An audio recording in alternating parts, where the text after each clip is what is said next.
میں سورہ کہف کو عرض کرتا ہوں کیونکہ بہت فضیلت والی سورہ آج ہم نے تلاوت کی ہے۔ بالکل بیچوں بیچ میں یہ سورہ آئی ہے قرآن پاک کے، سورۃ الکہف۔ اس کی فضیلت یہ ہے کہ نبی پاک صلی اللہ علیہ وسلم نے فرمایا جو اس کو شب جمعہ پڑھے گا، یعنی جمعہ کے دن یا مغرب سے لے کر کے جمعرات کا دن جب ختم ہو جاتا ہے، مغرب سے جمعہ کا دن شروع ہوتا ہے، دوسری مغرب آنے تک جو سورہ کہف کی تلاوت کرے گا، اس کے جہاں تلاوت کر رہا ہے وہاں سے لے کر خانہ کعبہ تک اللہ ایک نور پیدا فرمائے گا۔ اور بھی بہت ساری فضیلتیں کنز العمال میں آئی ہیں۔ فرمایا کہ جو سورہ کہف پڑھے گا اللہ اسے 3 دن تک ہر طرح کے گناہوں سے بچا لے گا، اور پھر کنٹینیو کرتا رہے۔ اور میرے آقا صلی اللہ علیہ وسلم کی ایک حدیث یہ بھی ہے کہ جو سورہ کہف کی شروع کی 10 آیتیں ہیں، ایک پیج میں پوری 10 آیتیں ہیں، جو یاد کر لے گا دنیا کا سب سے بڑا فتنہ دجال جب آئے گا اللہ اس کو اس فتنے سے محفوظ فرمائے گا، وہ دجال کے فتنے سے محفوظ رہے گا، ورنہ دجال کا فتنہ بہت سخت ترین ہوگا۔ یہاں باباؤں کے فتنے سے لوگ نہیں بچ رہے ہیں، کوئی چمتکاری بابا آ جائے تو سب اس کے سامنے بھیڑ لگا دیتے ہیں۔ دجال تو مردے کو زندہ کر کے دکھائے گا، بارش بھی برسا کے دکھائے گا۔ ہاں دجال خالی چٹی نکال کے نہیں دکھائے گا، ہاں وہ گھاس بھی اگا کر دکھائے گا، سبزے بھی نکالے گا، بہت ساری چیزیں ایسے عجوبے کر کے دکھائے گا۔ لیکن بہت لوگ اس کے پیچھے اندھا دھند بھاگنے لگ جائیں گے کہ ہمارا خدا اتر پڑا۔ صرف ایمان والے جن کو اللہ بچانا چاہے وہ اس کے فتنے سے محفوظ رہیں گے۔ ایک تو بچ جانا الگ ہے، لیکن جو اس پر ایمان نہیں لاتا ان کو وہ سزا بھی دیتا ہے۔ دجال جو ہے دونوں ٹانگیں پکڑ کر چیر دے گا، کچھ لوگوں کو کھولتے ہوئے تیل میں بھی ڈال دے گا، اس کا رعب و دبدبہ ہوگا، اس کا غلبہ ہوگا۔ اس کے لیے مومنین کو اذیتیں بھی دے گا، تکلیفیں بھی دے گا، لیکن جو جمع رہا اس کے لیے بہت بڑی جنت ہے، بہت بڑی جنت کا اللہ نے وعدہ فرمایا۔ لہٰذا اس فتنے سے حفاظت کے لیے حدیث میں ملتا ہے کہ جو سورہ کہف کی 10 آیتیں روزانہ رات کو پڑھ لیا کرے، اللہ تعالیٰ اس کو دجال کے فتنے سے محفوظ فرماتا ہے۔ اللہ کریم ہم سب کو دجال کے آنے تک دنیا میں نہ رکھے۔ اگر فتنہ اللہ تبارک و تعالیٰ کوئی آزمائش کا ارادہ فرمائے تو ہمیں بغیر آزمائے، بغیر فتنے میں مبتلا کیے دنیا سے اٹھا لے، ہمیں صحیح و سلامت اللہ موت عطا فرمائے۔ اس پورے پارے میں 3 سوالات کرنے کے لیے یہودی آئے تھے حضور صلی اللہ علیہ وسلم کے پاس۔ اب ایک بات میں بتاتا ہوں، یہ سورہ جو اتری ہے نا پوری، یہودی جو ہے ٹیسٹ لینے کے لیے آئے تھے کہ اللہ کے آخری نبی ہیں تو ہم کچھ ایسے سوالات کریں گے جن کے جواب عربوں کو تو نہیں معلوم تھے، عربوں کو نہیں معلوم، وہ صرف اہل کتاب جانتے تھے۔ وہ 3 سوالات کیا لے کر کے آئے تھے حضور صلی اللہ علیہ وسلم سے؟ انہوں نے کہا روح کس کو کہتے ہیں؟ روح جہاں معلوم ہے سب کے پاس ابھی، روح کس کو کہتے ہیں؟ دوسرا ان کا یہودیوں کا سوال تھا اصحاب کہف کون تھے اور کتنے تھے؟ یہ غار والے لوگ کون تھے اور کتنے تھے؟ یہ سوال انہوں نے لا کر کے پیش کیا۔ تیسرا سوال تھا ذوالقرنین کون ہے؟ حضور پاک صلی اللہ علیہ وسلم نے فرمایا جاؤ میں کل اس کا جواب دوں گا۔ اب سنو، یہ کس کے لیے؟ نبی رحمت سید الانبیاء کے لیے۔ سنو توجہ سے، جو بڑے ڈھیٹ سے کہتے ہیں نا، عام لوگوں کی بات کر رہا ہوں۔ رسول رحمت صلی اللہ علیہ وسلم نے یہودیوں سے کہا کہ کل آ جانا، میں بتا دوں گا۔ تو حضور کا یہ ارادہ تھا کہ آیتیں اتریں گی، وہی آئے گی تو میں اس سے جواب دوں گا۔ کوئی آیت نہیں آئی، کوئی وحی نہیں آئی۔ دوسرے دن یہودی آئے، حضور پاک صلی اللہ علیہ وسلم نے ان سے فرمایا کہ جاؤ میں اور کل بتاؤں گا۔ 2 مرتبہ 3 مرتبہ حضور صلی اللہ علیہ وسلم نے ٹال دیا، اور یہودیوں کو یہی چاہیے تھا، بہانہ بدنام کرنے کے لیے، پروپیگنڈا پھیلانے کے۔ اب آیتیں نہیں آئیں، کئی دن تک وقفہ ہو گیا۔ روز آیت آتی تھی، کبھی دن میں کئی مرتبہ آیتیں اترتی تھی، لیکن اتنا لمبا وقفہ ہو گیا۔ حضور اکرم صلی اللہ علیہ وسلم کے قلب اطہر پر یہ بات بہت گراں گزر رہی تھی کہ کیا ہو گیا تب پھر اللہ تعالیٰ نے یہ سورہ تو اتاری سورہ کہف، لیکن اس میں یہ فرمایا وَلَا تَقُولَنَّ لِشَيْءٍ إِنِّي فَاعِلٌ ذَلِكَ غَدًا، اے محبوب ہرگز ہرگز یہ مت کہنا کہ کل میں یہ کر دوں گا، یہ اللہ تعالیٰ کو پسند نہیں ہے۔ اپنے رسول کو اللہ تعالیٰ فرما رہا ہے ہرگز یہ مت کہنا کہ کل میں یہ کر دوں گا، الا ان یشاء اللہ، جب بھی کہنا تو یوں کہنا اگر اللہ چاہے تو کروں گا، یہی ہے انشاءاللہ۔ انشاءاللہ جو ہم کہتے ہیں بعض لوگوں کو شک لگنے لگتا ہے، ارے پکا بولو نا، انشاءاللہ ہر پکی بات پہ بھی بولا جائے۔ ہاں یہاں ہمارے ہاں اس طرح کا رواج ہے، شروع میں ایسا تھا، ہم جو ہے مصر میں بس جا رہی تھی ہمارے جہاں جانا ہے کالج کلیہ پہ، نمبر بھی وہی ہے بس کا، لیکن شک ہو رہا تھا، تو بس کے ڈرائیور سے ہم نے پوچھا کہ یہ کلیہ جائے گی، مدینہ نصر جائے گی؟ اس نے کہا انشاءاللہ، تو منہ دیکھتے کھڑے رہ گئے۔ پھر سے اس سے پوچھا کہ جائے گی وہاں پہ جائے گی؟ اس نے کہا انشاءاللہ، بیٹھو۔ یہ انشاءاللہ وہ یقین کے لیے بول رہے ہیں، لیکن جو کھڑے ہیں ان کو ایسا لگ رہا ہے پتہ نہیں یہ پکا ہے بھی کہ نہیں ہے۔ نعوذ باللہ، یہاں لوگوں نے بھی جو ہے اس طرح سے بنا لیا ہے کہ اگر ان کو ایسا لگتا ہے کہ ڈاما ڈول ہے تو ہم یہ بول کے نکل جائیں۔ ٹھیک ہے، اگر آپ کو کسی معاملے میں شک ہے تب بھی کہو انشاءاللہ، لیکن جس معاملے میں یقین ہے اس میں بھی کہو انشاءاللہ، یقین ہے اس میں بھی کہو انشاءاللہ۔ اب آپ کو اس مجلس میں بیٹھے ہیں، آپ گھر جانا ہے نا آپ سب کو، جبکہ پکا معلوم ہے ابھی اٹھیں گے اب جائیں گے اب سب لوگ، لیکن آپ کو کہنا کیا چاہیے انشاءاللہ، اگر اللہ چاہے تو میں جاؤں گا، ورنہ ہمیں پتہ نہیں دروازے کے باہر نکلنے سے پہلے بھی موت آ سکتی۔ انشاءاللہ کی عادت ہو، اور اللہ نے اپنے رسول کو تنبیہ فرمائی ہے کہ آپ ایسا نہ کہیں کہ کل میں بتا دوں گا، بلکہ یوں کہیں کہ اگر اللہ چاہے تو، اگر اللہ چاہے تو۔ یہاں لوگوں میں یہ رواج قائم ہو، ہر ایک آدمی یقین والے معاملے میں بھی کیا کہے انشاءاللہ، اللہ تعالیٰ چاہے تو میں ہی کروں گا۔ ہمارے استاد ایک کہتے تھے، ایک آدمی گھوڑا خریدنے کے لیے آیا، پیسے تھے اس کے پاس 50,000 روپے، امام صاحب کے پاس آیا، کہا کہاں جا رہے ہو؟ کہا گھوڑا خریدنے جا رہا ہوں۔ تو حضرت نے پوچھا کب آج ہی خریدو گے؟ کہا اب بھی خرید کے لا رہا ہوں۔ امام صاحب نے حضرت نے کہا بیٹا انشاءاللہ بولو۔ کہا انشاءاللہ انشاءاللہ کچھ نہیں، ابھی جا رہا ہوں مارکیٹ میں، دیکھو پیسہ بھی ہے، لے کے یہاں آؤں گا۔ یہ یہاں کا رواج ہے، یعنی انشاءاللہ وغیرہ کی ضرورت نہیں ہے، ابھی جا رہا ہوں پکا ہے، لے کے ہی آؤں گا۔ انہوں نے کہا پھر بھی بولو۔ کہا نہیں، اس کی کیا ضرورت ہے۔ گیا وہ گھوڑا خریدنے کے لیے مارکیٹ میں گیا تھا، اس سے پہلے کھانے کے لیے کسی ہوٹل میں گیا، کھانا کھایا، خوب بریانی وغیرہ ساری چیزیں، کسی نے اس کے پاس پیسے مار لیے،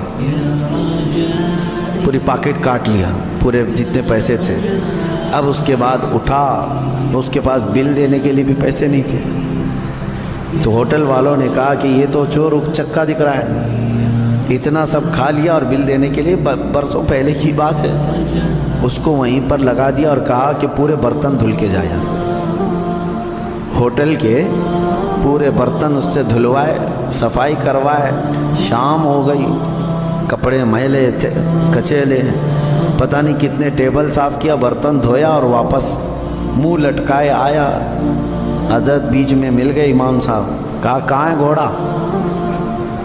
تو اس نے کہا میں انشاءاللہ گیا تھا گھوڑا لانے، انشاءاللہ کھانا کھا رہا تھا، انشاءاللہ کسی نے پیسے چرا لیا، پھر انشاءاللہ ہوٹل والے نے جو ہے برتن منجوایا، پھر انشاءاللہ میں ٹیبل صاف کیا، پھر انشاءاللہ اب واپس آیا۔ اب تو ہر بات پہ انشاءاللہ۔ میرے عزیزو، یہ کوئی انشاءاللہ یہ محاورہ نہیں ہے، تکیہ کلام نہیں ہے، یہ یقین کو جتاتا ہے اللہ کی ذات سے آپ کا کتنا گہرا تعلق ہے۔ لٹ جانے کے بعد مت کہو، سب کچھ ہونے کے وقت بھی کہو کہ اگر میرا مولا چاہے۔ اسی طرح کی ایک روایت حضرت سلیمان علیہ السلام کے متعلق ہے، ان کی 100 بیویاں تھیں۔ انہوں نے ایک رات یوں کہا کہ آج کی رات میں اپنی ساری بیویوں کے پاس جاؤں گا، سب سے صحبت کروں گا اور ہر ایک سے ایک مجاہد بیٹا پیدا ہوگا. لیکن انہوں نے انشاءاللہ نہیں کہا تھا. وہ گئے رات ساری بیویوں سے ملاقات کی. اللہ کے نبی ہیں, نبی کی طاقت کو عام انسانوں سے کمپیئر نہیں کریں بہرحال. لیکن ان کے اس قول کا کچھ بھی نہیں ہوا. بعد میں ایک ہی بیوی سے ایک بیٹا پیدا ہوا کمزور. روایتوں میں یہ فرمایا گیا کہ اللہ نے فرمایا اگر انشاءاللہ وہ کہتے, اللہ اگر چاہے تو رب تعالیٰ ساری چیزیں ویسی فرماتا جیسے انہوں نے کیا. بہرحال یہ تنبیہ کے لیے ہے, درس کے لیے. اب جب نبیوں کے لیے اللہ تعالیٰ نے یہ فرمایا ہے تو عام انسانوں کے لیے کیا ہے. خیر آیتیں اتری اور پھر اللہ نے بتا دیا اپنے محبوب کو روح کیا چیز ہے, اصحاب کہف کون تھے, ذوالقرنین کون ہے. یہ تینوں کے جوابات جو یہودی پوچھ کر کے پروپیگنڈا پھیلا رہے تھے کہ رسول کو نہیں پتہ ہے, اللہ نے قرآن میں یہ تینوں کے جوابات اتارے. روح اللہ کا ایک حکم ہے, اللہ کا نور ہے.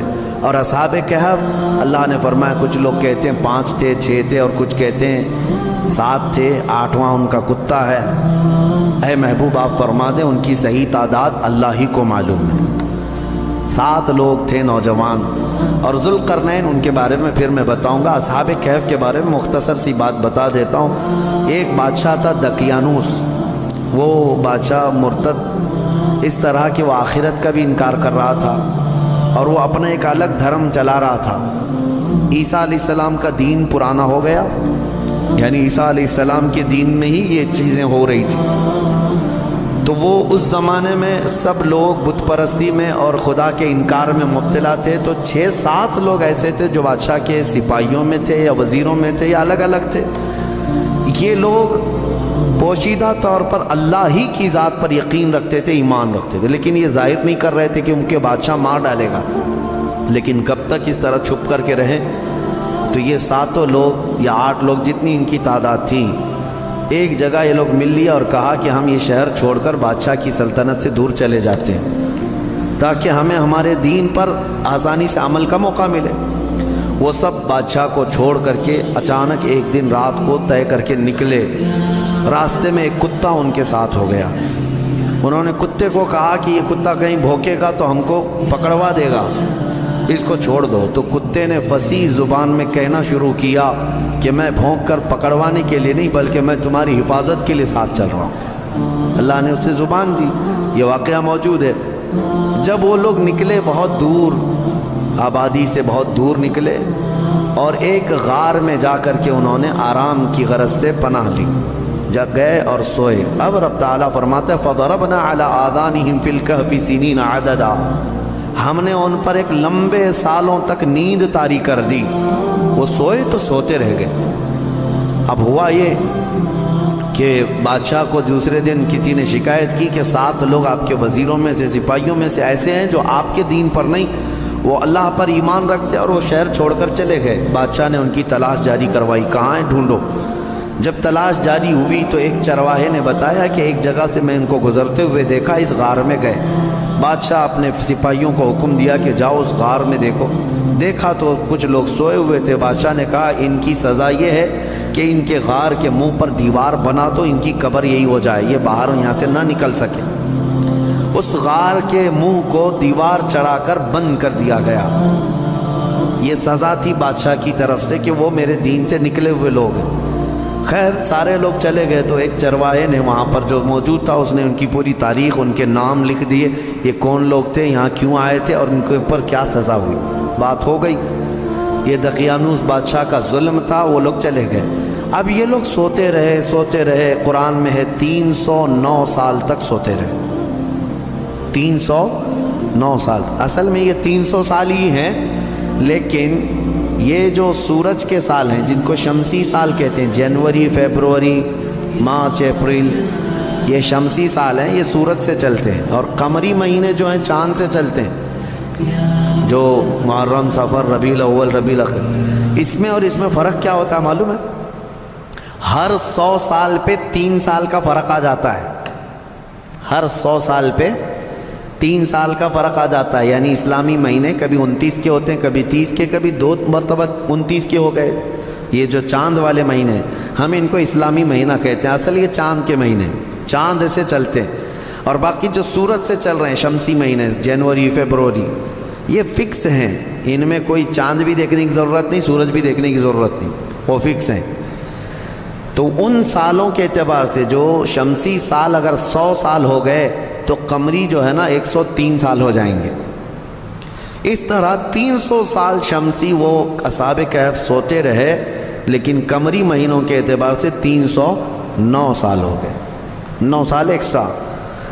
تو 309 سال کے بعد اللہ تعالیٰ نے دوبارہ کیسے ان کو اٹھایا؟ اب روایت میں یہ ہے کہ ایک بادشاہ آیا بیدروس، وہ اچھا بادشاہ تھا، منصف تھا، عادل تھا، ایمان والا تھا، اس نے اپنی قوم کو ہدایت دینے کی بہت کوشش کی، سمجھا رہا تھا کہ آخرت پر ایمان لاؤ، اللہ دوبارہ موت کے بعد اٹھانے والا ہے۔ لوگ انکار کرتے تھے کہ کچھ نہیں ہوتا، مرنے کے بعد جو ہے نا جیسے جلا کر کے راکھ کر دیے، استھیاں بہا دیا گنگا میں، اب کوئی آنے والا نہیں ہے، یہی عقیدہ اس وقت بھی تھا کہ کوئی دوبارہ اٹھائے نہیں جائے۔ عجیب بات ہے، جلا کر راکھ کر کے دریا میں بہاتے ہیں اور کہتے ہیں کہ حساب کتاب کچھ نہیں ہوگا، لیکن پورن جنم کا عقیدہ رکھتے ہیں، نہیں دوسرے جنم میں چوہا بلی ہو کے پیدا ہو سکتا ہے، کتا بھی بن کے پیدا ہو سکتا ہے، اچھے گن کیا تھا تو کچھ اچھا بن کے پیدا ہوگا، اب برے گن کیا تھا تو دوسرے جنم میں پتہ نہیں کیا بن کے پیدا ہوگا۔ ابھی جتنے حکومت میں بیٹھے ہم دیکھتے ہیں کیا بن کے پیدا ہوں گے ان کے حساب سے، ہمارا عقیدہ تو نہیں ہے۔ ہمارے ہاں ایک بار موت کے بعد دوبارہ قیامت کے دن ہی اٹھایا جائے گا، قیامت کے دن ہی دوبارہ اٹھایا جائے گا۔ اس کا انکار کر رہے تھے لوگ کہ دوبارہ اٹھایا نہیں جائے گا۔ تو بیدروس بادشاہ اللہ کی بارگاہ میں دعا کر رہا تھا، مولا کوئی ایسی نشانی بتا دے کہ جس نشانی کو دیکھ کر کے یہ قوم ایمان لے آئے۔ تو اس بادشاہ کی دعا پر اصحاب کہف جو 300 سال سے سو رہے تھے، اللہ نے ان کو دوبارہ اٹھایا۔ وہ اٹھے، انہوں نے آپس میں ایک دوسرے کو سوال کیا کہ ہم کتنے دن کب سے یہاں سو رہے ہیں؟ کسی ساتھی نے کہا صبح آئے تھے دوپہر ہو گئی ہے، کسی نے کہا نہیں تھوڑا زیادہ سو لیے۔ بعد میں پھر انہوں نے اپنے نشانیاں دیکھیں، ناخن بہت بڑے، بال الگ سے دکھ رہے ہیں۔ انہوں نے کہا کچھ تو معاملہ ہے، اللہ بہتر جانتا ہے ہم کتنے دن یہاں ٹھہرے رہے۔ ایمان والے تھے۔ ان ساتھیوں نے ایک اپنے ساتھی کو پیسے دے کر کے بازار بھیجا کہ بھوک بہت لگی ہے، کھانا لے آؤ۔ دیکھیں اللہ دوبارہ زندہ کر رہا ہے تو کھانے کی بھوک بھی ہے، انہیں بھیجا اور اس کو یہ کہہ کر کے بھیجا کہ خبردار کوئی بھی تمہارے اوپر نظر نہ ڈالے، بادشاہ کی پولیس، کہ اگر وہ بادشاہ کو پتہ چل گیا تو ہم سب کو گرفتار کر لے گا۔ وہ 300 سال پہلے کی بات بول رہے ہیں۔ اس اپنے ساتھی کو بھیجا اور وہ چھپتے چھپتے شہر میں آیا اور کھانا لیا۔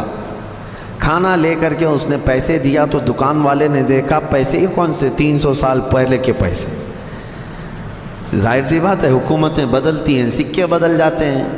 اس کی تو سب سے بہترین مثال ہمارے زمانے میں دیکھ لیا۔ آپ لوگوں کو تو یہ سب سمجھانے کی ضرورت نہیں، پرانی 500 کی نوٹ کہاں ہیں، 1000 کی نوٹ کہاں ہیں۔ حکومتیں جب چاہے ڈی مونیٹائزیشن کرتی رہتی ہیں۔ بہرحال تو وہ سکے جو ہے دیکھ کر کے دکان والے نے پوچھا تھا اچھا وہ چاندی اور سونے کے ہوا کرتے تھے، پوچھا کہ یہ تمہارے ہاتھ کہاں سے آئے؟ کہا یہ میرے اپنے پیسے ہیں۔ دکان والا امانت دار تھا، اس نے دکان میں کھڑا کیا اور جا کے پولیس کو خبر کر دیا۔ پولیس کو خبر کر دیا اور کہا کہ میرے پاس ایک ایسا آدمی آیا ہے، لگتا ہے اس کے ہاتھ میں کوئی پرانا خزانہ ہاتھ میں آیا ہے، لہذا اسی لیے میں آ کر کے تم کو خبر دے رہا ہوں۔ اس زمانے کا کوئی بہترین ٹپر ہوگا وہ، جا کر کے پولیس کو پہلے سے ٹپ دے دیا ہے۔ بہت سارے لوگ، اور مجھے تو افسوس اس بات کا ہوتا ہے کہ ہم پر یہ بلیم بھی کرتے ہیں کچھ بڑے لوگ کہ آپ کے محلے ٹپروں سے بھرے ہوئے ہیں، یعنی پولیس کو کہ مخبر جاسوس مسلمان محلوں میں بہت بھرے ہوئے ہیں۔ یہ سب دوسرے لوگ ہم سے کہتے بھی ہیں، خاص کئی لوگ اسی کام میں صبح و شام کر رہے ہیں۔ اب تو لوگوں کو شرم بھی نہیں آتی، فخر سے کالر چوڑا کر کے بولتے ہیں ہاں ٹپ دیتے ہیں، جاسوسی کرتے ہیں۔ کس کی؟ مسلمانوں کی۔ اللہ انہیں ہدایت عطا فرمائے۔ تو وہ بیچارہ دکان والا پولیس کو جو جا کر کے خبر کر دیا، پولیس پوری آ گئی بادشاہ کی، لیکن کون سے؟ اب کے بادشاہ کی، بیدروس کی۔ یہ اصحاب کہف میں سے جو لے کے کھانا لینے آئے تھے ان کو پکڑ لیا، کہا کہ تمہارے پاس یہ پیسے کہاں سے آئے؟ کہا یہ میرے اپنے پیسے ہیں، میرے اور بھی ساتھی وہاں انتظار کر رہے ہیں۔ بادشاہ کے سامنے لے کر کے حاضری پیشی کر دی پولیس نے۔ بادشاہ نے پوچھا یہ کیا ہے، کہاں سے آئے ہو؟ انہوں نے اپنا واقعہ بتایا، اس کرسی پر آپ تو نہیں، کوئی اور تھا، یہاں ہم جب گئے تھے کوئی اور تھا، اب آپ آئے ہمیں معلوم نہیں ہے، ہم یہاں سے اپنا ایمان بچا کر گئے تھے، ہم سوئے غار میں اور بھوک لگی تو کھانے کے لیے آئے۔ بیدروس کو معلوم تھا کہ ایک دقیانوس بادشاہ کے ظلم سے کچھ لوگ شہر چھوڑ کر گئے تھے اور ان کے غار پر دیوار بنا کر ان کی قبر بنا دی گئی تھی۔ جیسے ہی بیدروس کو یہ پتہ چلا کہ ان میں سے کوئی آیا ہے، کرسی چھوڑ کر اٹھا اور کہا لے چلو مجھے تمہارے ساتھیوں کے پاس۔ بادشاہ اپنی فوج کے ساتھ نکل پڑا اس غار کے پاس جہاں یہ لوگ سوئے تھے۔ اب غار میں موجود دوسرے ساتھیوں نے دیکھا تو کہنے پکڑا گیا ہمارا ساتھی، دیکھو پوری پولیس کے ساتھ آ رہا ہے۔ لیکن جب بادشاہ آیا دیکھا ان اصحاب کہف کو، دیوار پر ان کی پوری تاریخ بھی موجود ہے اور یہ زندہ سلامت بیٹھے ہوئے ہیں۔ سارے بادشاہ کے ساتھ پوری قوم جتنی تھی سب کے سب اللہ کی بارگاہ میں سجدے میں گر گئے کہ ہم ایمان لاتے ہیں مولا تو قادر مطلق ہے۔ 300 سال کی نیند کے بعد کسی بھی انسان کو جب اٹھا سکتا ہے تو مرے ہوئے راکھ میں گئے ہوئے انسان کو بھی اٹھانے پر اللہ تو قدرت رکھتا ہے۔ بے شک مولا میرا قادر ہے، اور اسی لیے رب تعالیٰ نے قرآن میں فرمایا منہا خلقناکم وفیہا نعیدکم ومنہا نخرجکم تارۃ اخری۔ پتہ ہے یہ ہم دعا کہاں پڑھتے ہیں؟ ولیمے میں، کھانا کھانے کے وقت، قبرستان میں مٹی دینے کے وقت۔ ہاں کیوں پڑھتے ہیں؟ اس کا مطلب یہ ہے اللہ فرماتا ہے ہم نے اسی سے تمہیں پیدا کیا، مٹی سے، اسی سے ہم نے تمہیں پیدا کیا اور اسی میں ہم تم کو لے جائیں گے اور اسی سے ہم تم کو دوبارہ اٹھائیں گے۔ مٹی دینے کے وقت ہر ایک کو یہ احساس ہونا چاہیے میں اسی سے پیدا ہوا ہوں، اسی میں جاؤں گا اور اسی سے پھر اٹھایا جاؤں گا۔ تو سارے سجدہ ریز ہوئے، ایمان لائے، اور پھر اصحاب کہف واپس اپنے غار میں گئے، پھر سو گئے، اور پھر ان کو لمبی نیند آئی، اور ایسی نیند آئی کہ آج تک سو رہے ہیں۔